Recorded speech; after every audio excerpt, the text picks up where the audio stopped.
ये lecture LLB classes में पढ़ाए जाने वाले jurisprudence and legal theory paper के लिए है।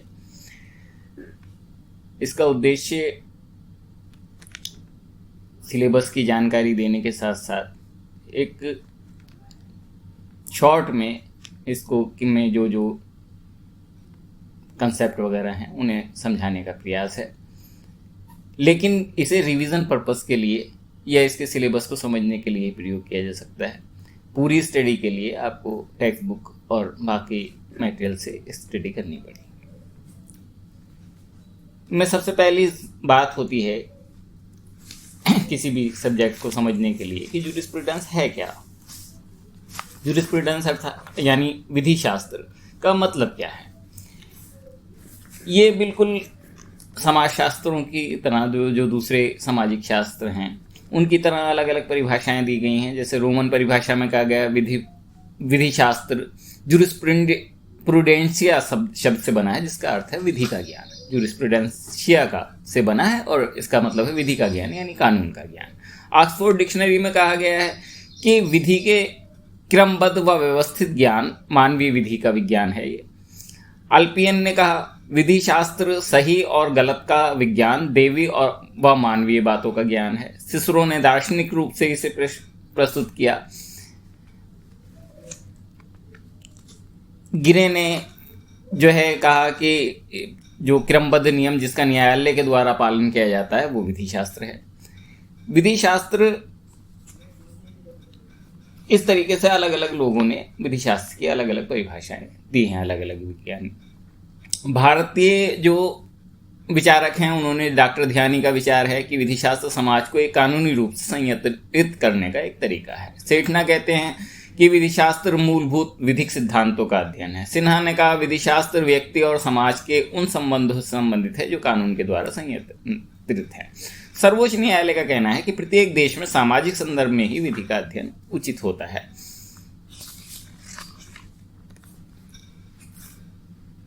अब विधि शास्त्र में को समझने के लिए या विधि शास्त्र में अलग अलग विचार हैं, उसकी हम बात बाद में करेंगे। विचारधारा जिसे हम कहते हैं, स्कूल्स जिसे कहते हैं, तो एनालिटिकल स्कूल है, विश्लेषणात्मक विचारधारा, ऐतिहासिक विचारधारा, समाजवादी विचारधारा, प्राकृतिक विचारधारा, विशुद्ध विधि का सिद्धांत यानी प्योर थ्योरी ऑफ लॉ, और तुलनात्मक विचारधारा, कंपैरेटिव स्कूल। अब सवाल ये उठता है कि इसकी ज़रूरत क्या है, इसकी पढ़ाई क्यों की जाए, विधि शास्त्र की या लीगल थ्योरी की पढ़ाई क्यों की जाए, या इसके अध्ययन की क्या ज़रूरत है। तो पहली बात तो यह है कि एजुकेशनल वैल्यू है कि इसमें लॉजिकल एनालिसिस लीगल कंसेप्ट का किया जाता है। लीगल कंसेप्ट को समझने के लिए इसकी एजुकेशनल वैल्यू है कि लीगल कंसेप्ट को आप समझेंगे कैसे, उसे समझने के लिए आपको जूरिस्प्रूडेंस की ज़रूरत होगी। दूसरी बात ये है कि ये बेसिक आइडिया और फंडामेंटल जो प्रिंसिपल हैं लॉ के उसे लाइटन करता है। तीसरी बात ये है कि ये इस बात के लिए हेल्प करता है कि जो लॉ के ट्रू मीनिंग जो है और आइडिया समझा जा सके। चौथी बात यह है कि जो सिविल सोसाइटी है, सिविल लाइफ है, उसे अपराइट करने के लिए जो कानून बनाने की व्यवस्था है उसके लिए ये मदद करता है। लेजिस्लेटर जो होते हैं, कानून बनाने वाली संस्थाएं, उनको मदद करता है उन जो है सिद्धांतों को समझने में। तो इसलिए जो लीगल थ्योरी का जो रिलेशन है और जो है जूरिस्प्रूडेंस का है कि डेवलपमेंट सोसाइटी, लीगल सोसाइटी के डेवलपमेंट के लिए है, इसे ऐसे ही समझा जाना चाहिए।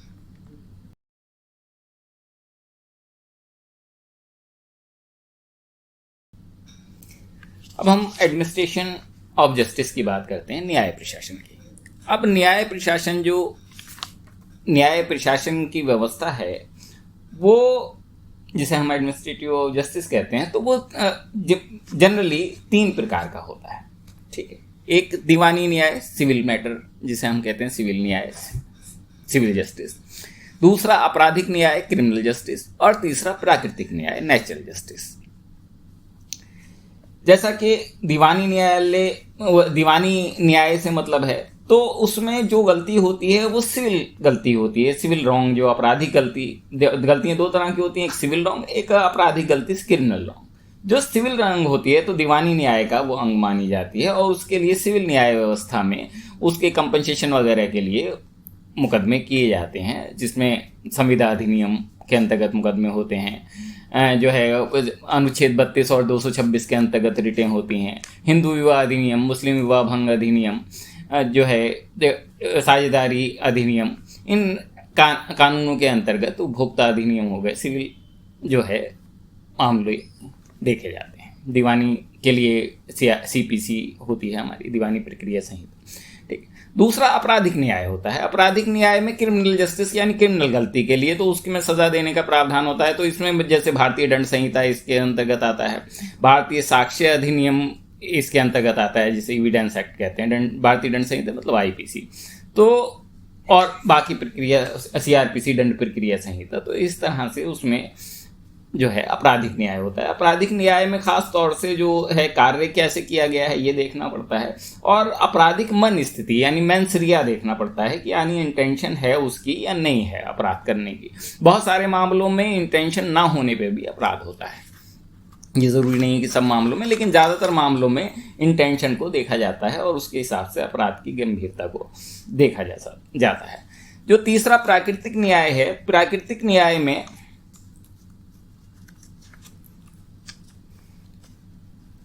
उस न्याय को प्राकृतिक न्याय कहते हैं कि प्रकृति के नियमों के अनुरूप न्याय किया जाए।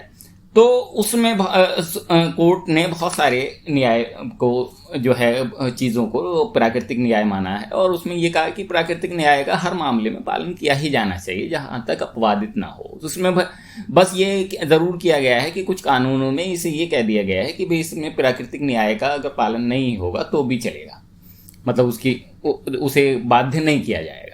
लेकिन बाकी अन्य मामलों में प्राकृतिक न्याय के सिद्धांतों का पालन होना चाहिए। पहली बात ये, प्राकृतिक न्याय के सिद्धांत ये माना जाता है कि प्रत्येक व्यक्ति को ये जानकारी दी जानी चाहिए कि उसको क्यों गिरफ्तार किया गया है, या उसके विरुद्ध वाद दायर करने का आधार क्या है मुकदमा करने का। दूसरा ये कि बचाव के लिए उसे उचित अवसर दिया जाना चाहिए। तीसरा, निर्णय बिना किसी भेदभाव के किया जाना चाहिए।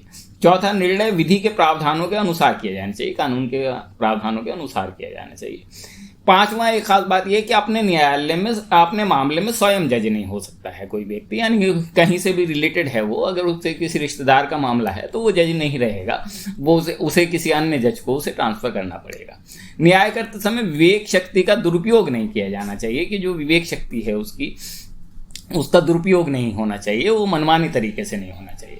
न्यायालय को किसी पक्ष से निर्देशित या विरोधी नहीं होना चाहिए, यानी मतलब वो उसे कोई डिक्टेट ना करे, निर्देशित ना हो।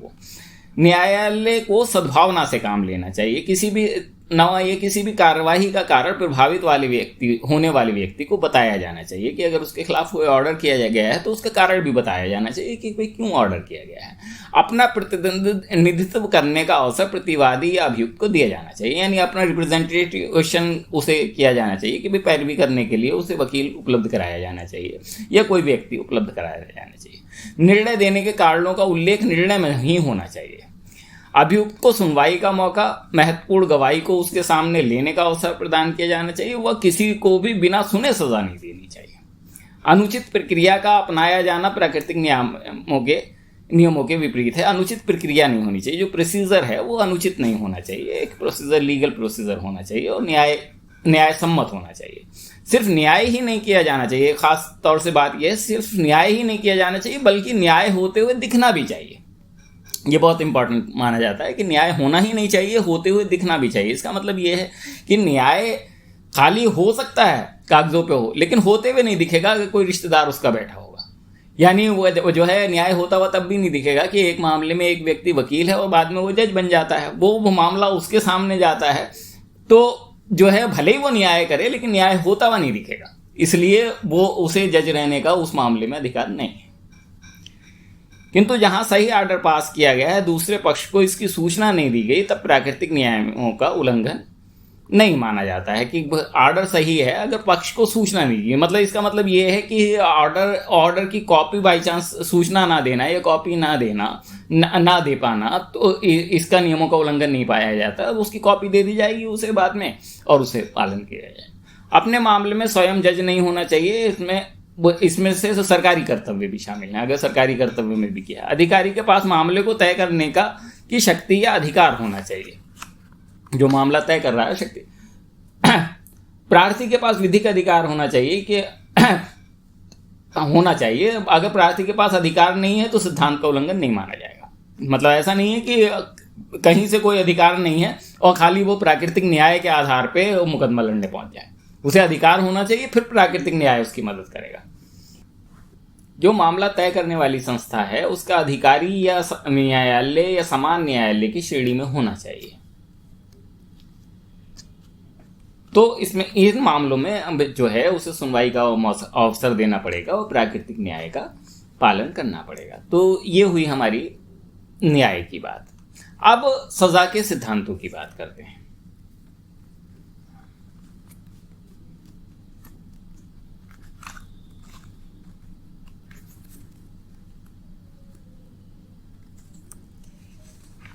सजा के सिद्धांतों में इस बात को ध्यान में रखा जाता है कि भाई सजा क्यों दी जा रही है, सजा का उद्देश्य क्या है। तो इसमें जो सिद्धांत हैं, 6 तरह के सिद्धांत हैं। विवरणात्मक सिद्धांत यानी डेटरेंट थ्योरी। डेटरेंट थ्योरी इसमें इस सिद्धांत में यह कहा है कि सजा का सिर्फ एक ही उद्देश्य है कि उसके जो है समाज में एक उदाहरण पेश किया जाए ताकि अपराधों को रोकना और अपराधी को आगे अपराध करने से रोका जाए। उदाहरण पेश करने में अपराधी को एक अपराध के लिए वो अपराध तो करे ही, साथ में समाज के लिए उदाहरण है। डेटरेंट थ्योरी कहलाते हैं। उसे कहते हैं कि भाई डेटरेंट थ्योरी में जो है अपराध की हिम्मत ही ना करे, ऐसा जो है उसमें दिया जाना चाहिए। उदाहरण के लिए पुराने ज़माने में चोरी करने वाले का हाथ काट दिया जाता था, डकैती करने वाले का दायां हाथ काटा जाता था, बेईमानी करने वाले के माथे पर गर्म सलाख से निशान बना दिया जाता था, रेप या अडल्टरी या जारकम करने वाले के जनन भंग कर दिया जाता था या कत्ल करके सबके सामने फांसी चढ़ा दी जाती थी। ये इसके सिद्धांत थे। इसके समर्थकों में अरस्तु, प्लेटो, फिचरे, बैंथम, चाणक्य आदि विद्वान इसके समर्थक हैं। लेकिन इस विचारधारा की आलोचनाएं कुछ लोगों ने की। उसकी आलोचनाओं का आधार यह है कि ये स्वयं उत्तम उपचार नहीं है। इससे अपराधी पर कोई असर नहीं पड़ता। इसके माध्यम से अपराध को जड़ से नष्ट नहीं किया जा सकता। तीसरा ये है, जो आलोचक हैं उनका कहना है, इसके प्रयोग से अपराधों की संख्या में कोई कमी नहीं होती। मुस्लिम देशों में काफ़ी योग से इसका प्रयोग किया जा रहा है, लेकिन फिर भी पूरी तरीके से अपराध खत्म नहीं हुए हैं। इनके जो आलोचक हैं उनका कहना है ये सिद्धांत जैसे को तैसे वाला है और इसलिए आज के युग में उचित प्रतीत नहीं होता है। सुधारवादी दृष्टिकोण वाले जो हैं, जो ये कहते हैं कि अपराधी को सुधारा जा सकता है, इसका जो है विरोध करते हैं। वो कहते हैं कि सब ये इसके विरुद्ध है। दूसरा है प्रतिकारात्मक सिद्धांत। प्रतिकारात्मक मतलब रेट्रीब्यूटरी थ्योरी। इस सिद्धांत के समर्थकों का कहना है कि सजा का उद्देश्य उस अपराधी से बदला लेना होना चाहिए। ये दो बदला लेने वाला, पहला वाला उदाहरण वाला था, उदाहरण पेश करना चाहिए उसे समाज के लिए। दूसरा बदला लेना चाहिए। जिस व्यक्ति के विरुद्ध एक अपराध ने अपराधी किया है, उस व्यक्ति का अपराधी से बदला लेने का पर्याप्त मौका मिलना चाहिए, वह प्रदान किया जाना चाहिए। ठीक है। इस सिद्धांत में इबिंग, बैंथम, ली, green, Russell, Taylor, Salmond, Stephen आदि जो है इसमें ये है। तो इसमें यही है कि यदि आ ने बा को लाठी मारी है तो बा को भी ये अवसर मिलना चाहिए कि वो अपना बदला ले ले। अगर आ ने बा की पत्नी के साथ व्यभिचार किया है तो इस सिद्धांत के अनुसार उसे भी इसका मौका मिलना चाहिए। तो ये जो है बदला लेने वाला सिद्धांत है। इस विचारधारा के विद्वानों की जो आलोचनाएं की गई हैं उसमें यह है कि भाई ये जैसे को तैसे का सिद्धांत है। एक आदमी की हुई क्षति या कष्ट को दूसरे आदमी को क्षति पहुंचाकर बराबर नहीं किया जा सकता, नुकसान पहुंचाकर बराबर नहीं किया जा सकता। पैसे का तो प्रतिकार किया जा सकता है, शारीरिक चोट का शारीरिक चोट से प्रतिकार कैसे हो सकता है? शारीरिक चोट के बदले में पैसा देने पे जो है पर विपरीत नहीं हो सकता। इसके कोई मापदंड तय नहीं किए जा सकते। इस सिद्धांत के अपनाने से होने वाली हानि का, नुकसान का अंदाजा नहीं लगाया जा सकता। बहुत ज़्यादा नुकसान होगा, उनका कहना है। ये वर्तमान समय की विचारधारा के बिल्कुल विपरीत है और प्राचीन युग की विचारधारा का द्योतक है। बदला लेने से अपराध पूर्णता नष्ट हो जाएगा, ये बिल्कुल भी अनुचित है। ये पैटर्न का कहना यह है कि ये मानवीय प्रकृति के विरुद्ध है और सामंत का कहना यह है प्रतिकार अपने आप में कोई उपचार नहीं होता, इससे अपराधी के ऊपर कोई असर नहीं पड़ता है। तीसरा सिद्धांत है निरोधात्मक सिद्धांत।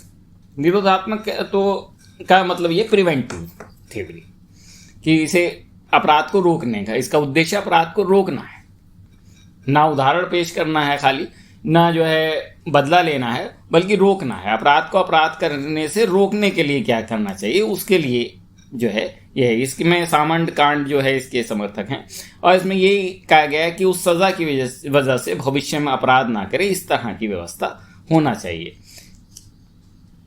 इसके भी आलोचक हैं, उसमें कहा गया है कि भाई कारावास में डालने से जो है भविष्य में अपराध नहीं करेगा, इसकी कोई गारंटी नहीं होती। कई बार ऐसा भी देखने में आया है कि अपराधी पक्का अपराधी बन के जो है जेलों से निकलता है। इसके बाद चौथा सिद्धांत है सुधारात्मक सिद्धांत। सुधारात्मक यानी रिफॉर्मेटिव थ्योरी। इस विचारधारा के समर्थक का कहना है कि सजा का उद्देश्य अपराधी को सुधारना होना चाहिए। सजा ना तो अपराधी को प्रतिकार के स्वरूप देनी चाहिए, ना उसके समाज में आदर्श बनाने के लिए देनी चाहिए।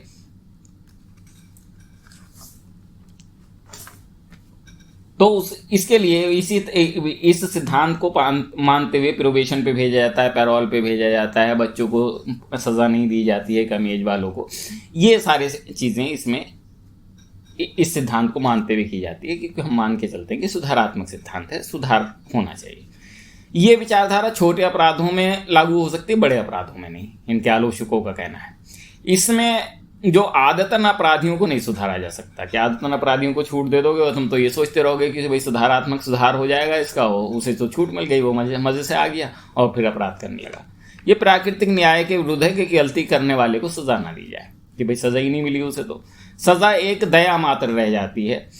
सजा का बिल्कुल समाप्त किया जाना संभव नहीं है। ये विचारधारा सबके ऊपर समान रूप से लागू नहीं की जा सकती है। समाज भी इसका समर्थन नहीं करता, क्योंकि अपराध करने वाला उन्हीं के बीच में रहे और उसे सजा ना मिले, ये बात आदमी के गले से नहीं हो सकती है।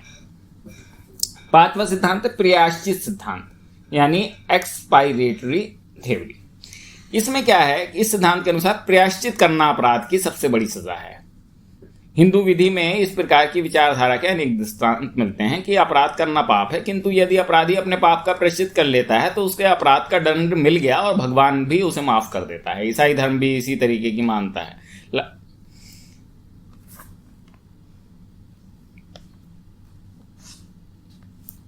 तो ये पश्चाताप वाला सिद्धांत है और ये इस विचारधारा की भी आलोचना की जाती है कि आज के युग में यह लागू नहीं किया जा सकता। दूसरे, अभियुक्त प्रायश्चित का झूठा बहाना बनाकर सजा से बच सकता है। तीसरे, ये नैतिकता के सिद्धांतों पर आधारित है, वर्तमान विधि में नहीं आते हैं। और चौथा, प्रायश्चित का क्या मापदंड रखा जाए, किस तरह रखा जाए, ये तय नहीं किया जा सकता। छठा सिद्धांत है समन्वयात्मक सिद्धांत, सिंथेटिक थ्योरी जिसे कहते हैं। डॉक्टर सेठना ने इस विचारधारा का समर्थन किया है। इस विचारधारा का कहना है कि अभियुक्त से जो भी अपराध करके प्राप्त किया है उसके बदले में या तो उस सामान का प्रतिकर या वही सामान वापस दिलवाना चाहिए। इसकी वजह से दोबारा वो उस अपराध को नहीं करेगा। इसी प्रकार जिस व्यक्ति का सामान चोरी किया गया है वो सामान मिल जाए और उसके बदले में प्रतिकर मिल जाए तो उसकी दोनों की संतुष्टि मिल जाती है, तो सजा का उद्देश्य शामिल हो जाता है। इसकी भी आलोचना यही है कि ऐसे आदतन अपराधियों और जघन्य अपराधियों पर लागू नहीं किया जा सकता। अगर भारत की हम बात करें तो भारत में जो है सजा के कौन से सिद्धांत अपनाए जाते हैं, तो मेनली हम सुधारात्मक सिद्धांत पर बल देते हैं कि सुधारात्मक अपराधी को सुधारा जाए। इसीलिए हम सुधारात्मक जेल को सुधार गृह की तरह यूज करते हैं। बाल अपराधियों के लिए तो विशेष रूप से उसे सुधार गृह की तरह यूज किया जाता है। अब सजा का उद्देश्य उसे सुधारना माना जाता है, ना कि उसका उदाहरण पेश करना, ना ही उसे बदला लेना।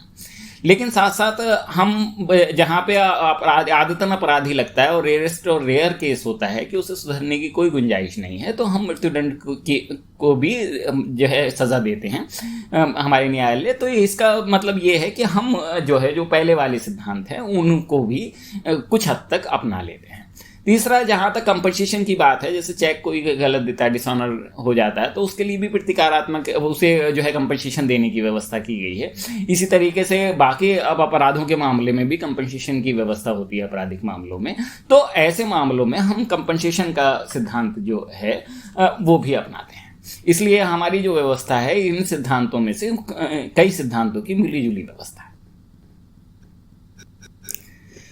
अब हम बात करते हैं विधि शास्त्रीय विचारधाराओं की, यानी स्कूल्स जो हैं उनकी बात करते हैं कि विचारधाराएं अलग अलग विधि शास्त्र में, अलग अलग जूरिस्प्रूडेंस में अलग अलग कौन कौन सी विचारधाराएं हैं। इसमें मेनली 6 विचारधाराएं मानी जाती हैं। विश्लेषणात्मक विचारधारा यानी एनालिटिकल स्कूल, प्राकृतिक विचारधारा नेचुरल स्कूल, ऐतिहासिक विचारधारा हिस्टोरिकल स्कूल, समाजशास्त्रीय विचारधारा सोशियोलॉजिकल स्कूल, विशुद्ध विधि का सिद्धांत प्योर थ्योरी ऑफ लॉ और तुलनात्मक विचारधारा कंपैरेटिव स्कूल।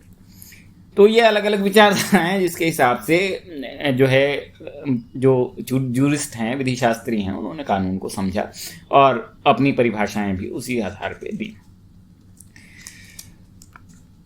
विश्लेषणात्मक विचारधारा की पहले बात करें, जिसे एनालिटिकल स्कूल कहते हैं, तो वो ये इस विचारधारा जो है कानून क्या होना चाहिए या भविष्य में कानून का क्या रूप होना चाहिए, इस विचारधारा को अध्ययन किया जाता है। और इसके जो विचारधारा के प्रतिपादक हैं वो जॉन ऑस्टिन हैं। और जॉन ऑस्टिन का कहना यह है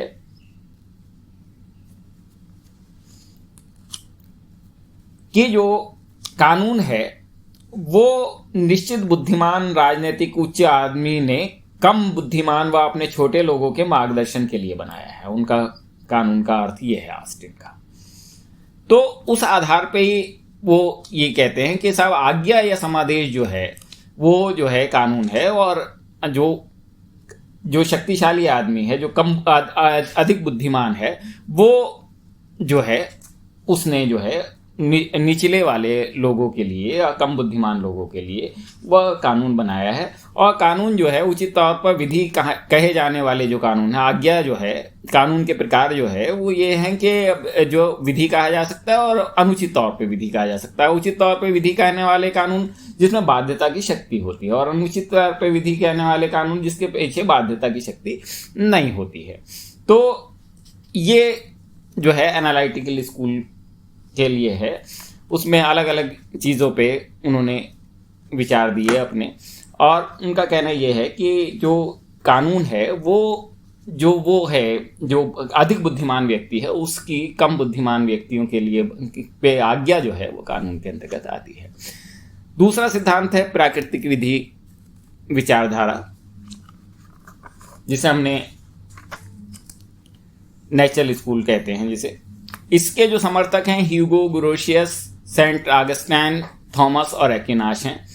इसमें कहा गया है कि कानून व अन्य कानून संबंधी संबंध प्रकृति के नियमों के साथ है।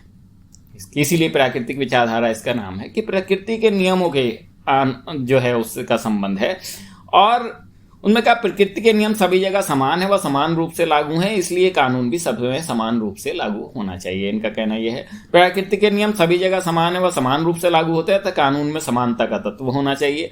प्रकृति के नियम सार्वभौम हैं, सब जगह हैं, इसलिए ये सार्वभौमिक होना चाहिए। प्रकृति के नियम मानव के लिए कल्याणकारी होते हैं, इसलिए कानून कल्याणकारी होना चाहिए। प्रकृति के नियम कानून मेलकारी होते हैं, अतः इसमें जो है कानून से मेल खाना चाहिए। और नैतिकता के नियम मानव के लिए कल्याणकारी होते हैं, इसलिए इस कानून में इसका भी समावेश होना चाहिए। कानून में विभिन्न सिद्धांतों नियमों में ईश्वर द्वारा सृजित नियमों को ये स्वीकार करते हैं। तो ये जो है इस तरीके की व्यवस्था है कि प्रकृति से ये जो है वो कर देते हैं। भारतीय विधि में स्वतंत्रता के बाद भारतीय संविधान में प्राकृतिक विधि के सिद्धांतों का समावेश किया गया है। भारतीय स्थिति ये है। इस सिद्धांत की जो आलोचनाएं हैं वो आलोचनाएं भी विद्वानों ने की। उसका लिए है कि वास्तविक रूप में विचारधारा को स्वीकार नहीं किया जा सकता विधिक नियम। प्रकृति में सब जगह समानता नहीं है। प्रकृति नियम के सिद्धांत में उल्लिखित नहीं है। धर्म का प्राकृतिक नियमों से मेलजोल करना ठीक नहीं लगता। नैतिकवाद को बढ़ावा देना संभव नहीं है। वर्तमान समय में पूर्णतः लागू नहीं किया जा सकता है। ये इनकी आलोचना है। अब अगली विचारधारा है ऐतिहासिक विचारधारा। हिस्टोरिकल। इसमें जो इनके मुख्य समर्थक हैं सेविडनी, मेन, मॉन्टेस्क्यू हैं, इनका कहना यह है कि कानून के विभिन्न तथ्यों का संबंध इतिहास है, इतिहास के साथ जोड़ दिया इन्होंने, इतिहास को के साथ में ले लिया कि साहब इतिहास के साथ, जो पुराना इतिहास है उसके साथ इसका जो है कानून का संबंध है। और जो इनका कहना है प्राकृतिक विधि कोई विधि नहीं है, और जो विधि है सामाजिक जीवन की उपज है, इसके लिए इसकी प्रकृति के विधायन जरूरी है, सामाजिक जीवन की उपज धीरे धीरे जो है उसका जो है विकास हुआ है और उसे इतिहास के साथ जोड़ा जाना चाहिए।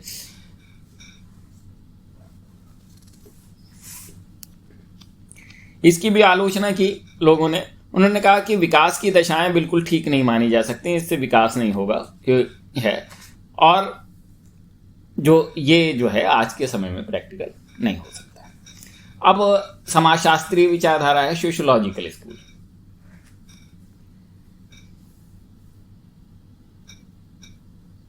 इस विचारधारा में कहा जाता है, समाजशास्त्री इसलिए कहा जाता है क्योंकि इसके विचारकों ने कानून, राज्य, संप्रभुता, अधिकार सामाजिक दृष्टि से देखा है, इसी दृष्टि से इसका अध्ययन किया जाता है। जो इन्होंने लीगल कंसेप्ट हैं, जो कानून है, राज्य है, संप्रभुता है, अधिकार है, कर्तव्य है, उसे सामाजिक दृष्टि से ये देखते हैं, ना ऐतिहासिक दृष्टि से देखते हैं, ना जो हमने पहले बताया उन तरह की दृष्टि से देखते हैं। इसमें जो विचारधारा वे मेन इनके विचारक हैं अगस्त काम्टे हैं, तो उन्हें समाजशास्त्रीय विचारधारा का माना जाता है, और इसने कहा कि समाज के हिसाब से कानून की समीक्षा की जानी चाहिए, समाज को साथ में रख के की जानी चाहिए।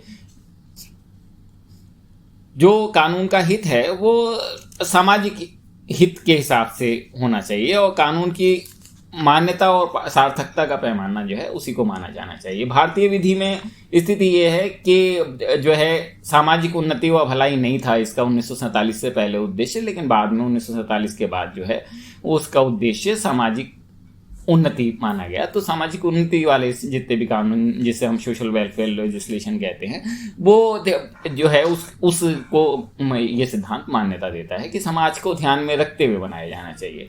तो बहुत सारे समाज को मान्यता देने के लिए इस तरह के 1947 के बाद हमारे यहाँ भी कानून बनाए गए, जैसे प्रिवेंशन ऑफ करप्शन एक्ट है, अनटचेबिलिटी एक्ट है, जो है उत्तराधिकार यानी सक्सेशन एक्ट है, जीवन बीमा अधिनियम है, इस तरीके के बाल निरोधक कानून है, दहेज निरोधक कानून है। इस तरह के कानून जो है इस बात को ध्यान में रखते हुए बनाए गए कि समाज को साथ में ध्यान में रखना चाहिए सामाजिक। अब सिद्धांत, अगला सिद्धांत है शुद्ध विधि का सिद्धांत, प्योर थ्योरी ऑफ लॉ। ये हैंस कैल्सन कहते हैं। इनका शुद्ध विधि का सिद्धांत से मतलब यह है कि बाकी किसी चीज से मतलब नहीं है, हमारा इतिहास से, राजनीति से, सामाजिक नैतिकता और आर्थिक तथ्यों की सहायता की जरूरत ही नहीं है। कानून खुद अपने आप में विषय है, और कानून का मतलब कानून, विशुद्ध विधि का सिद्धांत, प्योर थ्योरी ऑफ लॉ।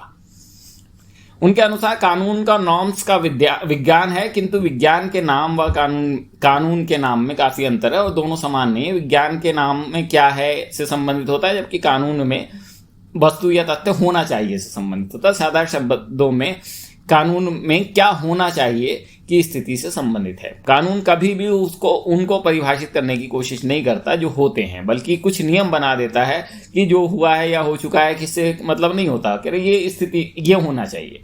कानून और नैतिकता में भी अंतर है कि नैतिकता अलग बात है और कानून अलग बात है।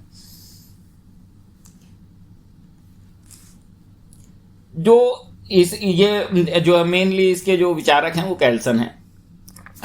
इनकी भी आलोचना की गई। उनका कहा गया भाई ये जो है वास्तविकता में खरा नहीं हो जाता, क्योंकि बाकी चीज़ों से भी आपको संबंध जोड़ना पड़ेगा कानून का। बिना कानून का संबंध जोड़े हुए खाली प्योर जो है थ्योरी से इसका काम नहीं चल सकता है। अगला है कंपैरेटिव स्टडी, तुलनात्मक विचारधारा। इसमें जो है तुलनात्मक विचारधारा, इसका नाम ही यह है कि विचारकों ने कानून के विभिन्न तथ्यों व इसके संबंधों को दूसरी विधि व्यवस्था में वर्णित इन्हीं तथ्यों की तुलना करके अनुचित और उचित से इसका किया। इस विचारधारा के मुख्य समर्थक जो हैं कारपेंटर, ब्रायन कीटन, पोलक और डॉक्टर पी.के. त्रिपाठी और डॉक्टर जी.एस. शर्मा है। इसमें यह है कि कि जो वो है बाकी जो तुलनात्मक तुलना करके जो है हमारे यहाँ कानून का विकास किया जाता है, कानून के तथ्यों की स्थिति देखी जाती है।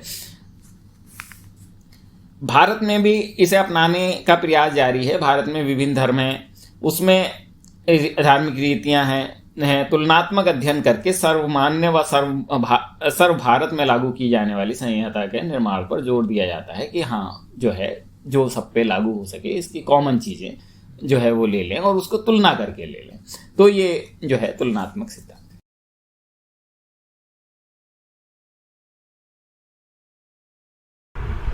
अब हम बात करते हैं सोर्स ऑफ लॉ की, यानी विधि के स्रोत कि जो कानून आया, कानून का कंसेप्ट आया, वो आया कहाँ से, उसकी उत्पत्ति कहाँ से हुई।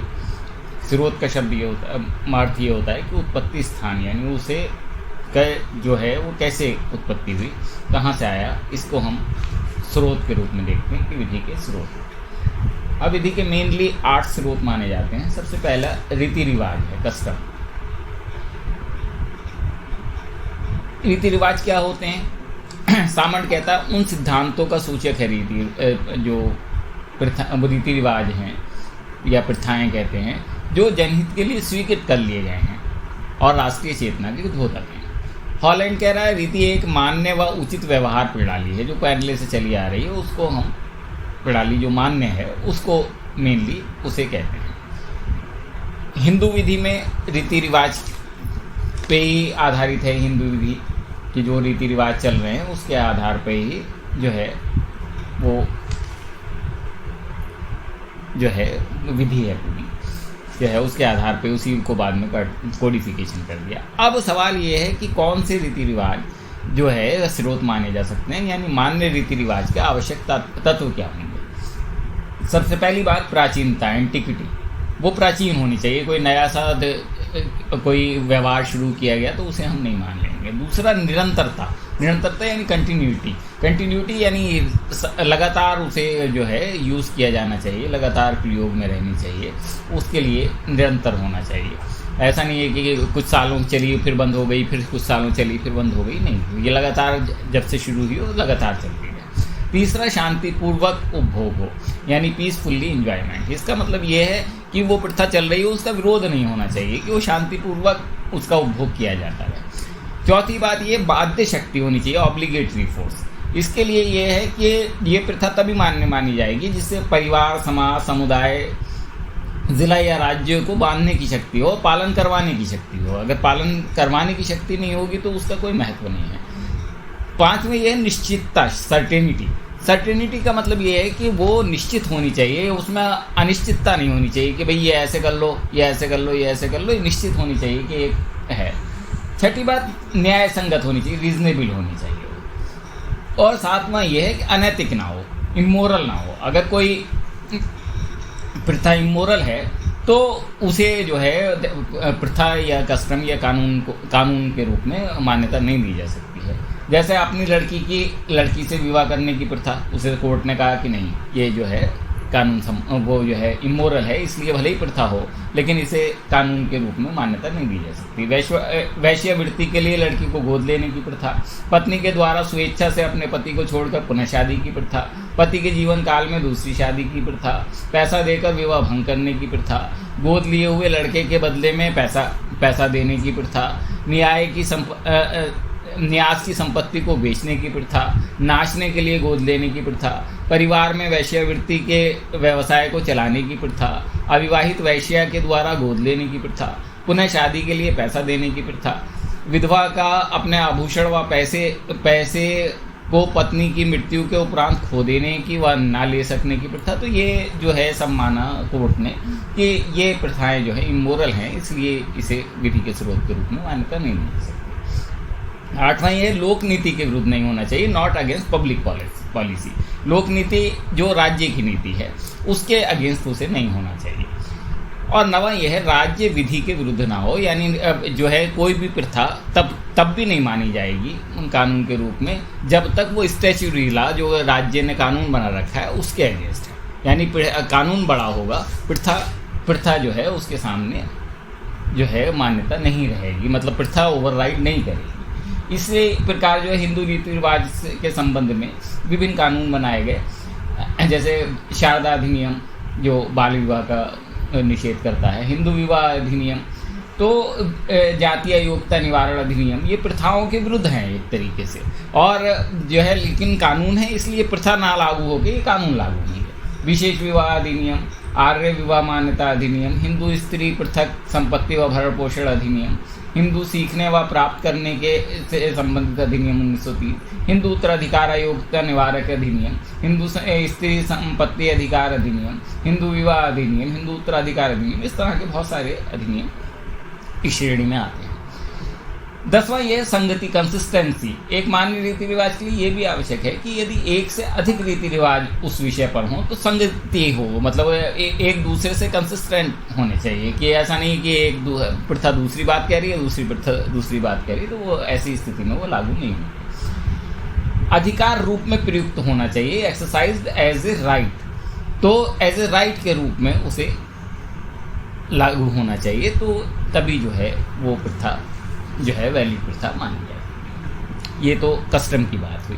अब दूसरा स्रोत मेन माना जाता है प्रीसीडेंट, यानी पूर्व निर्णय, प्रीसीडेंट। तो इसे बहुत महत्वपूर्ण स्रोत कहा जाता है। ये पूर्व निर्णय वो हुए कि जो न्यायालय बड़े न्यायालय, रिकॉर्ड न्यायालय जैसे सुप्रीम कोर्ट, हाई कोर्ट कहते हैं, जो अपने फैसले देते हैं, उन फैसलों को आगे आने वाले मामलों में उसमें जो विधि घोषित की जाती है उसे लागू किया जाना, उसे पूर्व निर्णय सिद्धांत कहते हैं। ये पूर्व निर्णय सिद्धांत जो है मान्यता इंग्लिश लॉ में भी दी जाती है। भारत में 141 अनुच्छेद 141 के अंतर्गत संविधान में इसका प्रावधान है कि जो निर्णय होंगे वो बाध्यकारी होंगे सभी उसका। सुप्रीम कोर्ट के निर्णय 141 में ये कहा गया, और सुप्रीम कोर्ट ने ये निर्णय दिया कि हाई कोर्ट के निर्णय बाध्यकारी होंगे, इसलिए हाई कोर्ट के भी निर्णय बाध्यकारी हो गए। तो हाई कोर्ट और सुप्रीम कोर्ट के निर्णय बाध्यकारी होते हैं जो है, यानी वो कानून के रूप में जो है उसे जो है माना जाता है। अब इस पूर्व निर्णय सिद्धांत में भी कुछ चीज़ें समझने की होती हैं कि भाई पूर्व निर्णय का क्या पूरा निर्णय जो वैसा का वैसे ही मामला आना चाहिए तब लागू होगा? नहीं, उसमें जो है पूर्व निर्णय के सिद्धांत में दो चीज़ें होती हैं किसी भी फैसले में, एक निर्णयाधार रेशियो डिसेंडी और एक होता है ओबिटर डिक्टा। रेशियो डिसेंडी उसे कहते हैं जो निर्णय का आधार हो, कि कुमारी मोहिनी जैन के केस में ये कहा गया कि जो वो है शिक्षा का अधिकार है वो अनुच्छेद 21 के अंतर्गत मूल अधिकार है। बाद में भले ही मूल अधिकार बना दिया गया उसको संविधान में भी अमेंडमेंट करके शिक्षा के अधिकार को, लेकिन तब तक नहीं था। तो शिक्षा के अधिकार मूल अधिकार है ये कहा गया। तो वो ये जो बात है मूल अधिकार है ये निर्णय का आधार हुआ। वो अन्य मामलों में भी भले ही ये कैपिटेशन फीस का मामला था जो मोहिनी जैन का था, कैपिटेशन फीस का मामला ना भी हो खाली शिक्षा का मामला हो, उस मामले में भी वो लागू हो तो निर्णयाधार हुआ। ओबिटर डिक्टा जो बाकी चीज़ें प्रासंगिक अन्य मुकदमे में के किसी सारभूत तथ्य पर तय किया गया है और मिलते जुलते किसी अन्य सामान्य प्रश्न को प्रसंगवश अपना विचार व्यक्त कर दिए तो वो ओबिटर डिक्टा है। निर्णय का आधार वो हुआ, लेकिन बाकी जो विचार व्यक्त किए न्यायालय ने वो ओबिटर डिक्टा हुआ। तो लागू जो है न्यायालयों का कहना ये है कि जो है सबका एक मत है कि जो निर्णयाधार है वो तो लागू हो गई होगा। ओबिटर डिक्टा को देखना पड़ेगा कि वो उसकी स्थिति क्या है, वो तब लागू होगा उसके महत्व को देखते हुए। अब सवाल ये है कि पूर्व निर्णय के सिद्धांत को लागू करने के क्या लाभ हैं। पहली बात ये है कि ये बहुत से लोगों के बुद्धिमानी के द्वारा व्यक्त किए गए विचारों का संग्रह होता है। एक तरह से पूर्व निर्णय जो आए, जो न्यायालय अनुभवी न्यायाधीश हैं उन्होंने, जो बुद्धिमान व्यक्ति हों उनके विचारों का संग्रह है।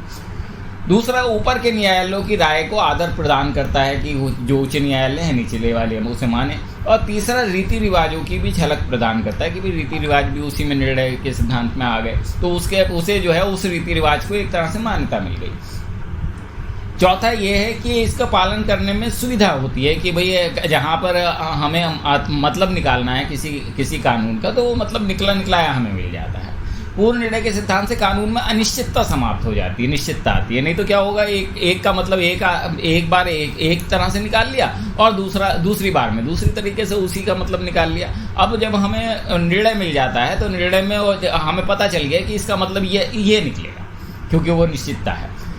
इसमें कानून में कठोरपन नहीं रहता, लचीलापन आ जाता है। लचीलापन इसलिए आ जाता है कि उसका इंटरप्रिटेशन जो मतलब निकाला वो लिबरल निकाल दिया, तो लिबरल निकाल दिया तो वो लचीलापन आ गया कि भाई है परिस्थितियों के हिसाब से। दूसरे मामलों में स्ट्रिक्ट निकाल लिया, तो स्ट्रिक्ट निकाल लिया तो वो उस तरीके से उस कानून में लचीलापन आ गया कि मतलब उसके लिए जो है जो लेजिस्लेशन है उस तक जाने की ज़रूरत नहीं पड़ी, उसे कानून को संशोधित करने की ज़रूरत नहीं पड़ी, और उसी से उसके हिसाब से परिस्थितियों के हिसाब से भी उसमें लचीलापन आ गया। पूर्ण निर्णय न्यायाधीशों द्वारा निर्मित कानून है एक तरीके से, और उचित व मान्य होते हैं क्योंकि वो कानून में खुद दक्ष होते हैं। कानून की इससे 8वां फायदा ये है कि कानून की प्रगति में सहायता मिलती है। गलती से बचने के लिए एक मार्गदर्शक का काम करते हैं, गाइड का काम करते हैं। इससे न्यायालयों व वकीलों के समय में भारी बचत होती है, क्योंकि हर एक को अलग अलग नहीं करना कि सर ये डिसीजन रखा है, इसे देख लीजिए। एक न्यायाधीश को यदि पूर्ण निर्णय किसी विषय पर मिल जाता है तो वो उस पूर्ण निर्णय से अपने निर्णय में आए हुए वाद में अब जो है सही प्रकार से कार्यों में कोई भी कार्य कर सकता है। तो अब लेकिन पूर्ण निर्णय के कुछ नुकसान भी हैं, जैसे फायदे होते हैं वैसे ही नुकसान होते हैं। इसमें क्या है, जजों वकीलों व न्यायालयों पर अनावश्यक बोझ बन जाता है। ठीक है कि उसे ढूंढना पड़ेगा पूर्ण निर्णय को, उसे स्टडी करनी पड़ेगी, इतने बहुत सारे निर्णय हैं। अब ये कम हो गया है क्योंकि इसमें सॉफ्टवेयर आ गए हैं। पहले जो है इस तरीके के सॉफ्टवेयर नहीं थे तो सर्च करना बहुत मुश्किल होता था कि पूर्ण निर्णय में है। ये जो नुकसान है जो ये अब उतना नहीं रह गया है, लेकिन सर्च फिर भी करना ही पड़ेगा, स्टडी करने पड़ेगा। कभी कभी गलती से तय किया गया निर्णय भी पूर्ण निर्णय बन जाता है और वो भी आगे लागू हो जाता है। और कभी कभी एक ही न्यायाधीश द्वारा 2 प्रकार के निर्णय दे दिए जाते हैं, उसने देखा ही नहीं वो निर्णय दे दिया, तो उसमें अनिश्चितता आ जाती है। कानून में इससे चौथा रूढ़िवादिता आ जाती है, हट के जाने में काफ़ी परेशानी होती है।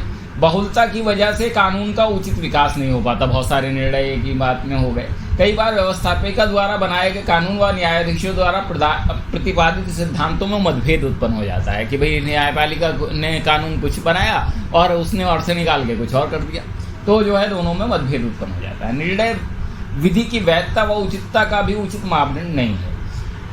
रोजाना ही न्यायालय अपने निर्णय उलटते रहते हैं, तो इससे भी एक समस्या पैदा हो जाती है कि भाई निर्णय पुराना वाला था, नया वाला जज की विचारधारा कुछ और है और उसने अब जो है दूसरे तरीके से उसी निर्णय को दे दिया। निर्णय विधि कानून के सभी क्षेत्रों को ढक नहीं पाते। जिस पर कोई निर्णय नहीं आता विधि वैसी की वैसी पड़ी रहती है। अब सब पे तो निर्णय आ नहीं सकते, जिस पर मुकदमा आएगा उसी पर निर्णय आएगा, और मुकदमा भी आएगा और वहाँ तक भी जाएगा। इससे कानून में अनिश्चितता आ जाती है। अब सवाल ये है इसमें कि क्या जज कानून बनाते हैं? वैसे जज कानून नहीं बनाते, लेकिन उसका इंटरप्रिटेशन करते हैं। तो जो है इसमें भी 2 विचारधाराएं। एक का विचारधारा ये है कि जज कानून नहीं बनाते, जज का काम कानून बनाना नहीं है, ना वो बना सकता है, ना अपनी इच्छा व्यक्त कर सकता है। दूसरा कहते हैं कि जज कानून बनाते हैं। इस विचारधारा के समर्थकों को कहना है जज कानून भी बनाते हैं। इसमें एक न्यायाधीश एक कानून को घोषित नहीं करता तब तक वो कानून मान्य नहीं होता। न्यायालय की घोषणा के बाद ही कानून लागू होता है, उनका कहना ये है। ठीक है, तो जो है असलियत स्थिति जो है कि वो कानून वैसे तो कानून नहीं बनाते, लेकिन इंटरप्रिटेशन के कारण ऐसी स्थिति पैदा हो जाती है कि वो जो है जहाँ पर कानून नहीं है, जहाँ पर क्लियर नहीं है, वो कानून बना देते हैं। अब तीसरी बात होती है लेजिस्लेशन, विधि निर्माण, कानून बनाना। ये बहुत महत्वपूर्ण स्रोत है। जनरली तो आप यही कहेंगे कि सब कानून वो है जो विधानसभा ने पारित किया, संसद ने पारित किया, जो कानून है, तो कानून लेजिस्लेशन है। तो वो लेजिस्लेशन जो है वो भी बहुत तरीके का होता है।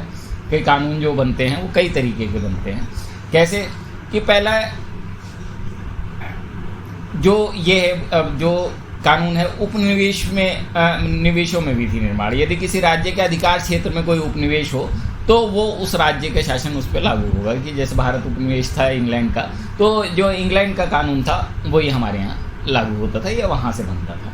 ठीक है। एक स्थानीय विधायन होता है, स्थानीय निकायों द्वारा भी कानून बनाए जाते हैं। स्थानीय निकायों द्वारा अपने प्रस्ताव पास करके, अपने बाईलास पास करके जो कानून बनाए जाते हैं वो स्थानीय निकाय के, नगर निगम भी बनाता है, नगर पालिका बनाती है, टाउन एरिया कमेटी बनाती है, लेकिन वो कानून जो है ऊपर वाले जो कानून हैं उससे भिन्न नहीं होना चाहिए, विसम्मत नहीं होना चाहिए, उसमें उस कंसिस्टेंसी होनी चाहिए। तीसरा ये है कि न्यायिक विधायन, ये न्यायालयों के द्वारा भी जो है अपने नियम जो बनाए जाते हैं वो न्यायिक विधायन होता है कि सुप्रीम कोर्ट को पावर है कि वो अपने लागू करने के लिए नियम खुद बनाए, तो वो नियम वो बनाता है, तो वो न्यायिक विधायन कहलाता है। चौथा कार्यपालिका विधि। कार्यपालिका विधि विधायिका जो है अपने नियम बनाती है, जिसे रूल्स हम कहते हैं, तो वो कार्यपालिका बनाती है, सरकार बनाती है। एक स्वायत्त विधायन होता है।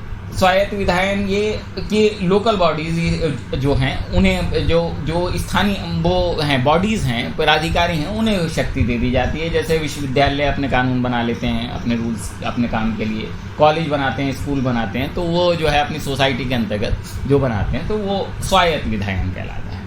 इसके बाद प्रत्यायोजित विधायन होता है, यानी डेलीगेटेड लेजिस्लेशन। डेलीगेटेड लेजिस्लेशन इसलिए अब उसे कहते हैं कि जो पावर दे दी गई कि भाई ये अब इस कानून के अंतर्गत ये अथॉरिटी कानून बना सकेगी, अपने लिए रेगुलेशन बना सकेगी। जैसे सूचना अधिकार अधिनियम में पावर दी गई कि जो सूचना आयोग अपनी प्रक्रिया के लिए रेगुलेशन बना सकता है, ठीक है। इसी तरीके से जो उपभोक्ता अधिनियम है उसमें पावर दी गई कि नेशनल कमीशन जो है अब उसके लिए रेगुलेशन बना सकता है जो है कंज्यूमर आयोग को चलाने के लिए। तो जो है इसे अब जो है हम प्रत्यायोजित विधायन कहते हैं एक तरीके से, या किसी अधिकारी को भी पावर दे दी जाती है कि अब इसमें आवश्यकता के अनुरूप जो उससे जो है सुसंगत हो, मतलब कंसिस्टेंट होना चाहिए, वो कानून बना सकता है। तो ये लेजिस्लेशन की बात हो गई। अब सवाल ये है, चौथा ये है संहिताकरण, कोडिफिकेशन। अब इसमें क्या है, कोडिफिकेशन ये है कि जो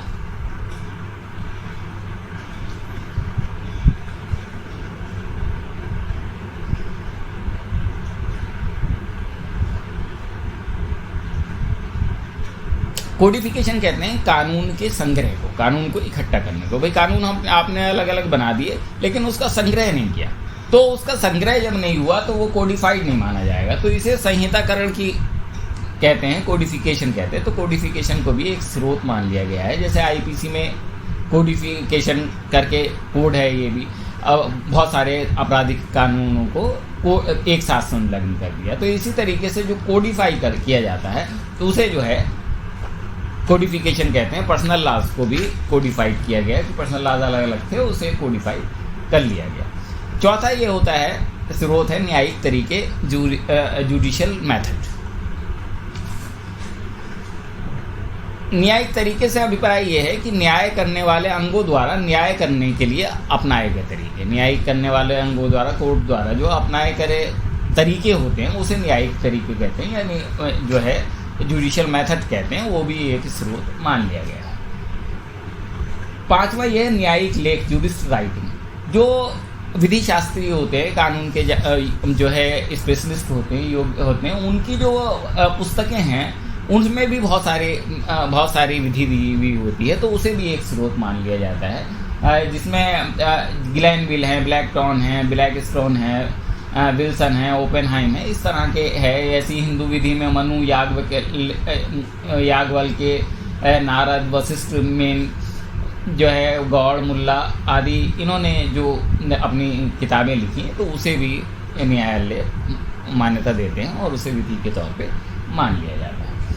छठा स्रोत है नैतिक व साम्य, मोरल एंड इक्विटी। साम्य व नैतिक भी जो है कानून का एक स्रोत माना जाता है। न्यायाधीश एक विवाद को नैतिकता के सिद्धांत व साम्य के सिद्धांत, बराबरी के सिद्धांत के आधार पर जो है निर्धारित कर देते हैं। वैसे भारत में विशिष्ट अनुदेश अधिनियम जो है इसका उदाहरण है, उसमें ये प्रावधान भी है। सातवां ये स्रोत है राजकीय व्याख्या, स्टैट्यूटरी इंटरप्रिटेशन, यानी कभी कभी कानून के ऊपर राजकीय व्याख्या की जाती है, यानी शासनादेश में उसने व्याख्या कर दी कि साहब ये इस तरीके से है, राजकीय गजट के द्वारा कर दी जाती है। ये व्याख्या भविष्य में उस बिंदु पर कानून बन जाती है कि भाई खुद ही जो है न्यायालय व्याख्या करे, बाद में उसने जो है कार्यपालिका ने खुद ही कर दी कि इसका मतलब जो है इस कानून में इसका मतलब ये है, तो इसे जो है राजकीय व्याख्या कहते हैं। तो ये थे सोर्स ऑफ लॉ।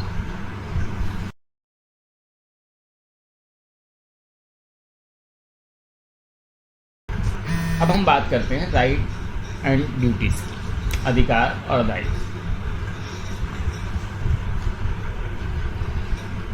अब एक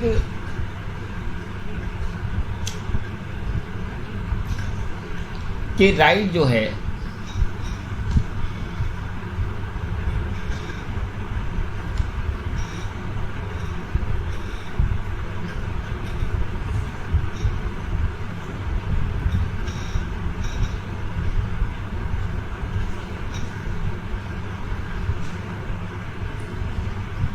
नेसेसरीली एंड जो राइट है उसके कोरिलेट ड्यूटी होती है, ये एक सिद्धांत है कि सब जहाँ पे जो है राइट होगा, अधिकार होगा, वहाँ पे दायित्व भी होगा दूसरे का, ठीक है।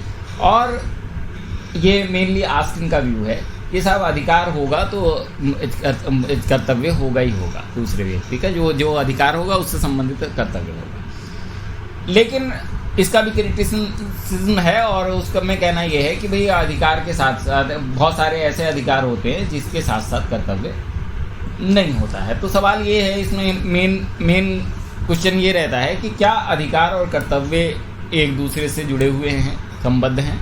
एक इस पे जो है आपको डिस्कस करना है। तो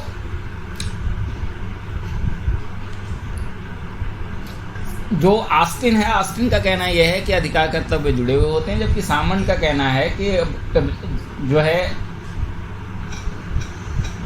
सामन का कहना यह है कि there can be no right without a correspondent duty and no duty without a correspondent right any more than there can be a. ये बिल्कुल वैसे ही है जैसे can be a husband without a wife, a father without a child, Keeton follows this view. तो ये सामन, Keaton और Austen जो है इस व्यू को वो करते हैं कि भाई ड्यूटी जो है ड्यूटी होंगी और ड्यूटी दो तरह की होंगी, absolute duty, duty to self. इसका कहना यह है, इसने ड्यूटी को बांट दिया आस्टिन ने, duties to self. For instance duty not to commit suicide नहीं करेगा कोई व्यक्ति, यह अपने प्रति ड्यूटी है। कह रहे साहब नशे में नहीं रहेगा, ये अपने प्रति ड्यूटी है।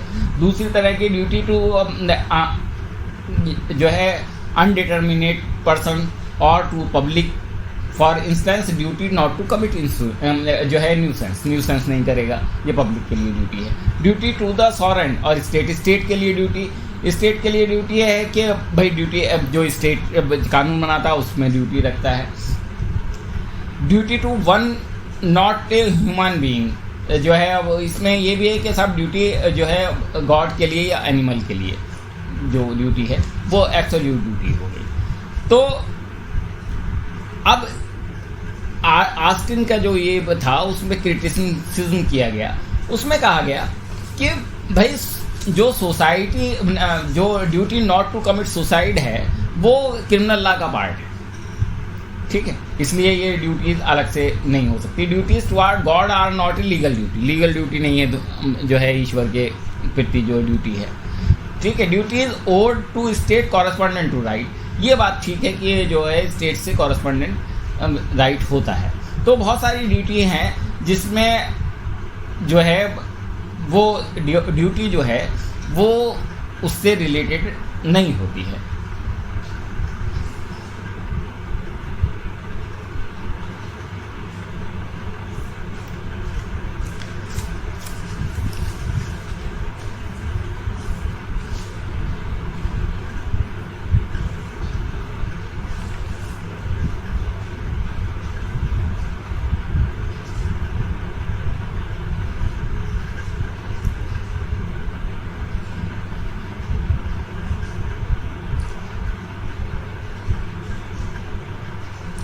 अब इसमें भी सामन ने बताया कि राइट क्या है। Right is that which other person ought to do in my behalf, कि भाई जो दूसरे व्यक्ति को करना चाहिए हमारे प्रति, वो राइट हमारा हुआ।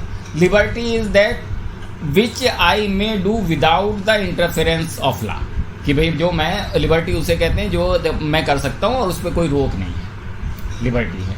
Power is that which I can do effectively against others, जो अगेंस्ट अदर्स जो है मैं पावर रखता हूँ, दूसरे लोगों के प्रति कर सकता हूँ। Immunity is that which other person can not be effectively in respect of me, कि भाई वो मुझे इफेक्ट नहीं कर सकते, वो इम्यूनिटी हुई कि मुझे उनके प्रति जो है वो स्वतंत्रता है, वो मैं कर सकता हूँ। अब बात करते हैं ऑनरशिप एंड पोजीशन।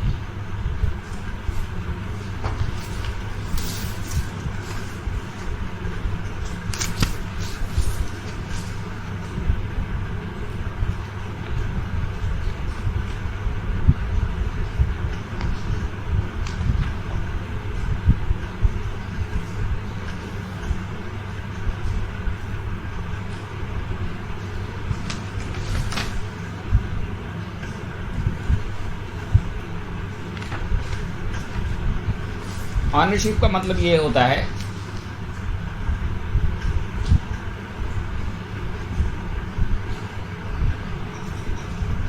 किसी व्यक्ति का एक निश्चित वस्तु पर पूर्ण अधिकार जो होता है उसे हम स्वामित्व या ऑनरशिप कहते हैं, कि जब जिससे पूर्ण अधिकार दूसरे व्यक्ति के प्रति है तो उसमें जो अधिकार है कि वो ऑनरशिप है। और इसके लिए भारत में विभिन्न कानून हैं। इसमें क्या होना चाहिए, आवश्यक तत्व क्या होते हैं ऑनरशिप में, कब होगी कि उस व्यक्ति के ऊपर उपयोग का अधिकार होना चाहिए, उस वस्तु के ऊपर, एक बात। दूसरा ये कि संपत्ति या वस्तुओं को बेचने आदि की शक्ति होनी चाहिए, ठीक है। तीसरा ये कि कब्जा होना चाहिए। और चौथा असीमित अवधि व अधिकार होना चाहिए। असीमित अवधि का अधिकार होगा तभी वो स्वामित्व माना जाएगा। और पांचवा वैधानिक तरीके से प्राप्त होना चाहिए, यानी कानूनी तरीके से, लीगल तरीके से प्राप्त होना चाहिए। अब स्वामित्व प्राप्त करने के क्या तरीके हो सकते हैं, कह रहे उत्तराधिकार के माध्यम से, कि भाई सक्सेशन से जो है पिता से मिल गया जो है, या जो है पूर्वजों से मिल गया उनकी मृत्यु के बाद, या वैसे ही जैसे अधिकार मिलता है उत्तराधिकार में। दूसरा खरीदने से, उसे खरीद लिया आपने। तीसरा विजय से, किसी वादग्रस्त संपत्ति में न्यायालय द्वारा उस संपत्ति के पक्ष में फैसला दे दिया गया। चौथा सीखने से स्वामित्व आप हो गया कि उसका कॉपीराइट हो गया, कोई चीज़ आपने सीख ली तो वो आपकी हो गई, एक नई चीज़ सीखी। अर्जित करने से, दान प्राप्त करने से दान में प्राप्त कर ली।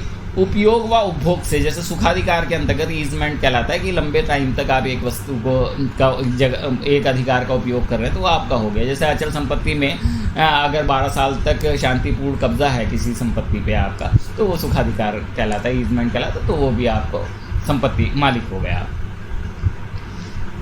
एक कब्जे द्वारा लंबे समय से कब्जे में है तो वो भी एक तरह से आपको वो दे देता है। और एक कानून के द्वारा कि कानून ने आपको मालिक बना दिया।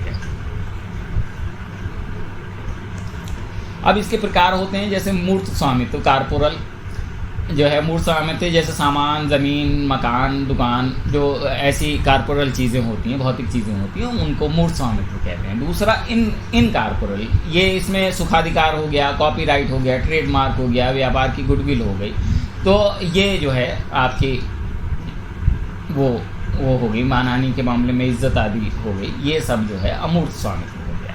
एकल स्वामित्व, सोल ओनरशिप, अकेला जिसमें स्वामी है। सह स्वामित्व, दूसरे के साथ जो स्वामी है। न्यास स्वामित्व, जिसमें ट्रस्ट में के रूप में स्वामी है। और एक फ़ायदे का स्वामित्व होता है कि फ़ायदे का आपको वस्तु जो सौंपी गई है वो वस्तु के फ़ायदे के लिए सौंपी गई है, आपके फ़ायदे के लिए नहीं, वस्तु के फ़ायदे के लिए, तो वो फ़ायदे का स्वामित्व हो गया। एक कानूनी स्वामित्व, लीगल स्वामित्व कहलाया जाता है, जब जो है कानून द्वारा उसे स्वामी मान लिया जाता है। एक साम्य स्वामित्व यानी इक्विटेबल स्वामित्व वो कहलाता है, जैसे विशिष्ट अनुतोष अधिनियम में प्रावधान है, स्पेसिफिक परफॉर्मेंस एक्ट कहलाता है। तो उसमें प्रावधान है कि साम्य के तौर पे जो है उसे जो है स्वामित्व दे दिया गया, समानता करने के लिए, इक्विटी करने के लिए। और एक निहित स्वामित्व होता है, वेस्टेड जो है वो ऑनरशिप, कि इसमें निहित रहता है कि साहब इसमें पैतृक संपत्ति है तो उसमें स्वामित्व आपका निहित स्वामित्व है। संयोगिक स्वामित्व जो है कंटिंजेंट ऑनरशिप को कहते हैं कि कोई घटना होने पे आपको स्वामित्व दे दिया गया है। असीमित स्वामित्व अनलिमिटेड ऑनरशिप होगा कि उसमें असीमित स्वामित्व दे दिया। एक सीमित स्वामित्व भी होता है कि जो होता है जैसे हिंदू परिवार में विधवा का अधिकार जो है। एक प्रत्यक्ष स्वामित्व होता है डायरेक्ट ऑनरशिप। एक जो है इसमें डायरेक्ट ऑनरशिप जिसके एक व्यक्ति स्वयं के उपयोग के लिए अब किसी दूसरे व्यक्ति से सीधे रूप में प्राप्त करता है। उदाहरण के लिए दुकानदार ने अपने प्रयोग के लिए घड़ी, साइकिल, पेन आदि खरीदा, ये जो है प्रत्यक्ष स्वामित्व हो गया। एक द्वय स्वामित्व डुप्लीकेट ऑनरशिप होता है, जिस समय एक व्यक्ति जो उस व्यक्ति का स्वामी है उस वस्तु को किसी दूसरे व्यक्ति को अपने लिए या अपने संबंधियों के फायदे के लिए, हिस्सेदारियों के लिए सौंप कर जाता है, ये सौंप देता है, तो वो स्वामित्व द्वय स्वामित्व होता है, यानी उसका भी स्वामित्व है और जैसे सौंपी उसको भी स्वामित्व। तो ये हुई ऑनरशिप की बात। अब हम करते हैं पोजीशन की बात।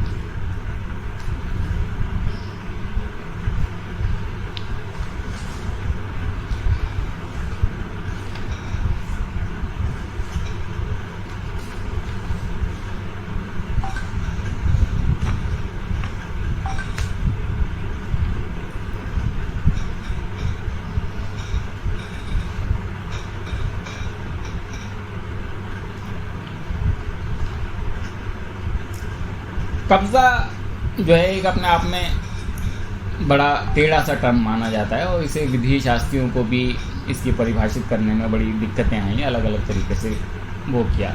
लेकिन साधारण शब्दों में जो कब्जे का अभिप्राय है वो वस्तु का उस व्यक्ति के आधिपत्य या अधिकार क्षेत्र में होना है, कि भाई उसके आधिपत्य में हो या अधिकार क्षेत्र में हो। जबकि अलग अलग राइटर ने अलग अलग तरीके से कब्जे को परिभाषित किया। मेन ने कहा कब्जा किसी वस्तु को अपने अधिकार क्षेत्र व नियंत्रण में रखने के इरादे को कहते हैं। पोलक ने कहा एक आदमी के नियंत्रण में हो और दूसरे आदमी को उससे अलग करने की शक्ति व अधिकार रखता हो, उसे कब्जा कहते हैं। जकारिया ने कहा अपने वश में रखने का इरादा हो, उस व्यक्ति को कब्जा कहते हैं। होम्स ने कहा कब्जा साबित करने के लिए एक आदमी को वस्तु के नज़दीक में इस तरह होना चाहिए वो दूसरे को उससे दूर रख सके। तो ये इस तरीके से कब्जे की वो है। अब लेकिन कब्जे के क्या तत्व होते हैं? पहली बात, वस्तु के ऊपर प्रभावशाली भौतिक अधिकार होना चाहिए, भौतिक। दूसरा, उसका आशय भी कब्जा करने का होना चाहिए, उस पे जो है मालिक का इरादा भी होना चाहिए कब्जे में रखने का, ठीक है। और तीसरा, वो प्रयोग हो, मान्य कब्जे का उसे प्रयोग का अधिकार हो और वो उसके उपयोग में होना चाहिए, ठीक। ये कब्जे की जो है प्रकार हुए कि भाई कब्जा है। अब कब्जा किस तरह का होता है, कब्जे के प्रकार क्या होते हैं? तो एक तथ्यता का विधिक कब्जा हुआ, डिफैक्टो एंड डी जीरो, यानी कब्जा किसी व्यक्ति के तत्कालिक कब्जे में होती है, अर्थात किसी व्यक्ति का एक समय में तत्कालिक कब्जा होता है, तो इसको वास्तविक कब्जा कहा जाता है। उदाहरण के तौर पे एक किराएदार अपने हिस्से के में वास्तविक कब्जेदार है, मालिक नहीं है वो, लेकिन वास्तविक कब्जेदार जरूर है। मूर्त एवं अमूर्त कब्जा जो है कॉर्पोरल और इनकॉर्पोरल। मूर्त कब्जा वो कब्जा होता है जो वस्तुओं तथा संपत्ति पर प्राप्त किया जाता है, इस प्रकार इसमें अधिकार क्षेत्र के अंदर आना है, जो है भौतिक सामान चीज़ें ही होती हैं, जबकि उसमें वही पेटेंट वगैरह जो है वो इनकॉर्पोरल होता है। तत्कालिक एवं मध्यवर्ती कब्जा, इमीडिएट और मीडिएट, यानी तत्कालिक या सीधा कब्जा वो कब्जा होता है जो सीधे किसी वस्तु के ऊपर प्राप्त किया जाता है। जब सीधे कोई वस्तु किसी कब्जे में होती है उसको प्राप्त करने के लिए किसी तीसरे आदमी और एजेंसी की ज़रूरत नहीं होती। उदाहरण के लिए दुकानदार से कपड़ा खरीदा, ये मध्यवर्ती कब्जे में एक कब्जे में ये है कि उस समय दोनों पक्षों के बीच स्वामित्व या कब्जे के उत्पन्न विवाद हल ना हो जाए तब तक जो है वो कब्जा होता है, तो वो मध्यवर्ती कब्जा होता है। एक रचनात्मक कब्जा होता है। ये कब्जा होता है जो किसी संपत्ति का वास्तविक भौतिक अधिकार क्षेत्र में आने से पहले प्राप्त किया जाता है। उदाहरण के लिए गोदाम में रखे हुए सामान जो हमने खरीदा को प्राप्त करने के लिए हमें मिली गोदाम की चाबी जो है वो रचनात्मक का कब्जा है, जबकि गोदाम में तो सामान रखा है तो सामान पे नहीं है, बस खाली चाबी का कब्जा है हमारा। तो चाबी का कब्जा जो है उस सामान पे जो है कंस्ट्रक्टिव कब्जा कहलाएगा। ऐसी नाम मात्र का कब्जा होता है सिंबॉलिक। उदाहरण के लिए नीलाम के समय आवाज़ देकर ढोल पीट कर दिया गया कब्जा जो है वो खाली सिंबॉलिक कब्जा है कि हाँ भाई ये संपत्ति इनकी हुई, जबकि कब्जा तो मिला ही नहीं, वो सिंबॉलिक कब्जा हो गया। एक प्रतिनिधिक कब्जा होता है रिप्रेजेंटेटिव कब्जा, कि नौकर या एजेंट को उसकी प्रति कब्जा मिल गया तो जो है वो है। एक प्रतिकूल कब्जा होता है एडवर्स कब्जा, तो ये क्या होता है कि वास्तव में संपत्ति का कब्जे का एक मालिक होता है, किंतु वो मालिक उस संपत्ति के कब्जे को किसी दूसरे व्यक्ति को अपने माध्यम पर रखने के लिए दे देता है। एक न्यायिक कब्जा होता है जो न्यायालय प्रदान करता है। अब कब्जा प्राप्त करने के क्या ढंग होते हैं कि संपत्ति को लेने पर, संपत्ति को देने पर, संपत्ति का त्याग करने पर, समय के पूरा होने पर, न्यायालय के द्वारा, रीति रिवाज द्वारा, कानून के द्वारा, मध्यस्थों के द्वारा, खोने से, पाने से, इस तरह से कब्जा मिल जाता है। अब सवाल ये उठता है कि कब्जा और स्वामित्व में क्या फर्क होता है, यानी पोजीशन और ऑनरशिप में क्या अंतर है। पहला ये है कि स्वामित्व शब्द का जो प्रयोग किया गया कानून में 1503 में किया गया, सन 1503 में, जबकि कब्जे का प्रयोग इससे पहले से चला आ रहा है, पहली बात। दूसरी बात, स्वामित्व के अंतर्गत कब्जा भी आता है, स्वामित्व के में कब्जा भी जरूरी है, जबकि कब्जे के अंतर्गत जरूरी नहीं है कि स्वामित्व, कब्जा तो किराएदार का भी होगा। तीसरा, स्वामित्व के अधिकार विस्तृत होते हैं, जिस तरह चाहे वो संपत्ति का प्रयोग कर सकता है, जबकि कब्जेदार के अधिकार असीमित नहीं होते, असीमित अधिकार सम्मिलित नहीं होते। चौथा, ये स्वामित्व के साथ कानूनी संबंध है, जबकि कब्जा वस्तु के साथ संबंध है। भाई स्वामित्व कानून से मिलेगा, कब्जा वस्तु से मिलेगा।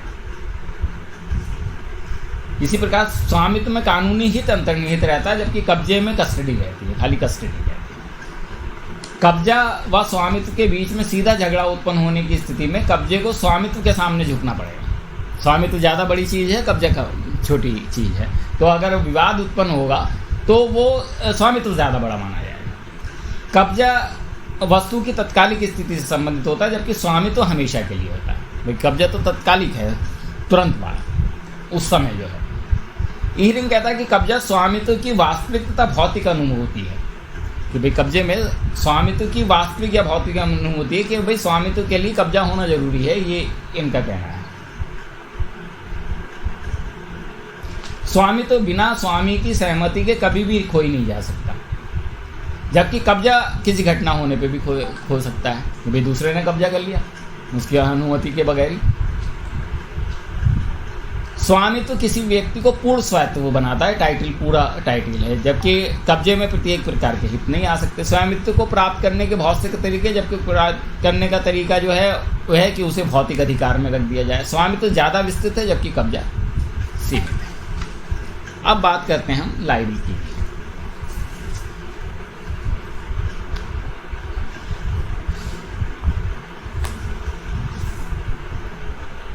लायबिलिटी का मतलब यह है रेस्पॉन्सिबिलिटी, सीधे से अर्थों में।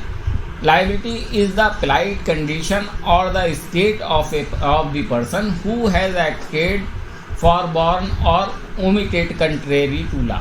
It may also be described as the state of the person who has violated a right or acted contrary to duty.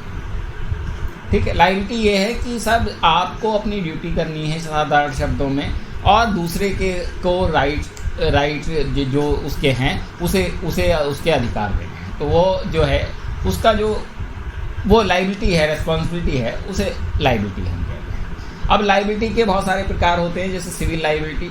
Civil liability ये है जिसे इन्फोर्समेंट जो है वो न्यायालय से, सिविल न्यायालयों से कराया जा सकता है। एक रेमेडियल लायबिलिटी होती है। रेमेडियल लायबिलिटी ये है कि जो है उसकी रेमेडी कहीं आपको मिल जाएगी जो है, तब वो रेमेडियल लायबिलिटी होगी। इसका मैक्सिम है उबी जस इबी रेमेडियम, कि जहाँ इंजरी होती है किसी को तो उसकी लायबिलिटी जो है वो रेमेडी है अगर न्यायालय में, तभी जो है वो रेमेडियल लायबिलिटी मानी जाएगी। तीसरा पेनल लायबिलिटी है। पेनल लायबिलिटी यानी किसी भी क्रिमिनल लॉ ने उसे लायबिलिटी बना दिया, वो अपराध होगा अगर आपने उसका पालन नहीं किया तो। चौथा है वैकेरियस लायबिलिटी। विकेरियस लायबिलिटी क्या है कि एक व्यक्ति जनरली अपने काम के लिए जिम्मेदार होता है, लेकिन वैकेरियस लायबिलिटी कहती है कि जो है वो अगर कोई अन्य व्यक्ति उसकी तरफ से काम करता है तो वो जिम्मेदार होता है, यानी जैसे मास्टर जो है नौकर के काम के लिए जिम्मेदार होता है। एक कोई रिप्रेजेंटेटिव है, रिप्रेजेंटेटिव के काम के लिए मालिक जिम्मेदार होता है, उसे हम विकेरियस लायबिलिटी कहते हैं। तो ये सिविल लायबिलिटी मेनली मानी जाती है कि सर्वेंट जो काम करेगा उसकी कंपनसेशन जो है वो मालिक को देना पड़ेगा। तो ऐसी स्थिति में अब जो है N Nageshwar Rao versus Andhra Pradesh state में सुप्रीम कोर्ट ने बड़ा जो है इम्पोर्टेंट निर्णय दिया, और उसने ये कहा कि अगर कोई अधिकारी सरकार की तरफ से काम कर रहा है तो सरकार उसी तरीके से जिम्मेदार होगी जैसे प्राइवेट नौकर के प्रति कोई मालिक जिम्मेदार होता है। यानी वो सरकार जो है अपनी स्टेट लाइबिलिटी कह के उसे बच नहीं सकती है, स्टेचुरी कार्य कर कह के बच नहीं सकती है, और उसे भी वैकेरियस लाइबिलिटी के अंतर्गत जिम्मेदार माना जाएगा।